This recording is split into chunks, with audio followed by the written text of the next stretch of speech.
All right, let's start out about more domestic news for now, though.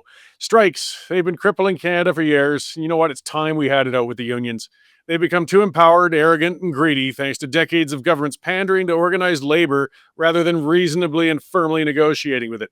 Canada's productivity has been lagging, and it's reflected in the sagging GDP per capita numbers.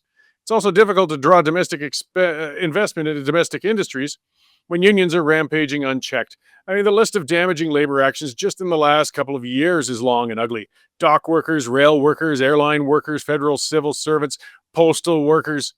So I see that worker all the time, but they don't work a hell of a lot, it seems. But they've all harmed the Canadian economy, with only the postal workers not managing to garner big settlements for their actions. There isn't much that can be done on the federal front. Carney's averse to taking strong stances in general as he tries to borrow Canada into prosperity. He hasn't the fortitude to battle with labor unions. Legislation brought by the Trudeau government banning replacement workers in federally regulated industries has tipped the power so heavily into the union hands that payouts come hard and heavy once a strike is threatened. In Alberta, though, we can change the balance of power. This province could follow in the footsteps of 27 American states and embrace right to work legislation. The right to organize with a union is an important one. The right to choose not to participate in a union must be entrenched as well, though. Closed shops, which force people to join a union, whether they like it or not, are an affront to the right of free association, and they empower unions far too much. The stranglehold on some industries and the public sector in general has to be broken. And there's no better way to do that than allow employees to choose. Giving employees the choice with union membership forces unions to become competitive. They'll suddenly have to be accountable to their members, who they take dues from, and prove that they offer value to those employees. Members tired of seeing a chunk of their wages being taken by a union to use in woke lobbying and taking political stances unrelated to their workplace can opt out. Regions with right to work legislation see economic benefits on all levels, and the American example proves that. Over a 10-year average, states with right to work legislation saw a 10% private sector job growth, while states without it saw 6.1% growth. Investment moves towards those states and industries not hamstrung by overpowered unions, and they're able to expand their operations. Real manufacturing GDP growth in the right to work states was 18.4%.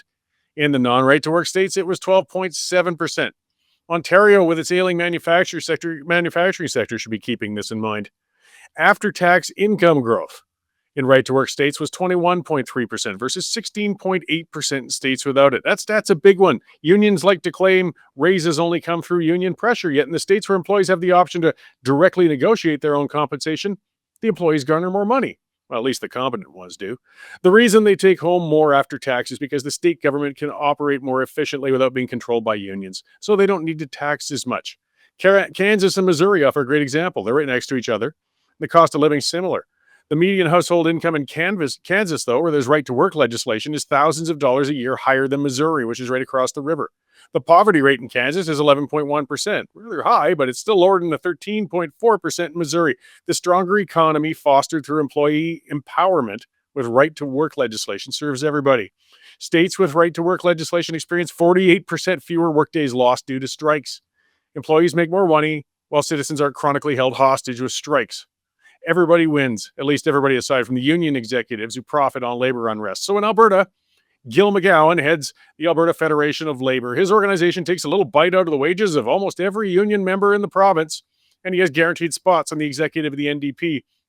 Gil's threatening a general strike over the back-to-work legislation the UCP government just imposed on teachers. He wants to punish all Albertans and keep the children from the schools while the strike's going on. McGowan's an old-school union thug. He isn't exactly nuanced or cerebral, and he prefers conflict rather than negotiation. So the picture you'll see when my column comes out, and we've seen it many times in the Western Standard, of him getting in the face of one of the reporters, kind of demonstrates his nature. Let's indulge old Gil, though. Dare him to have over 300,000 union members walk off the job in Alberta. Let them show the millions of Albertans who pay their bills just how entitled and belligerent these unions are. That sort of walkout would set the stage perfectly for Premier Smith to table and pass right-to-work legislation. Let those who want to work choose to work. All of Alberta would be better for it, and Gil will suddenly have to serve his members rather than blow dollars with self-serving protests. Business and investment will move to Alberta while entitled union types will flee. I can't think of a better outcome. If the courts feel the legislation isn't constitutional, well, we have the notwithstanding clause, and we've shown we're not afraid to use it. So bring it on, Gil. Bring it on.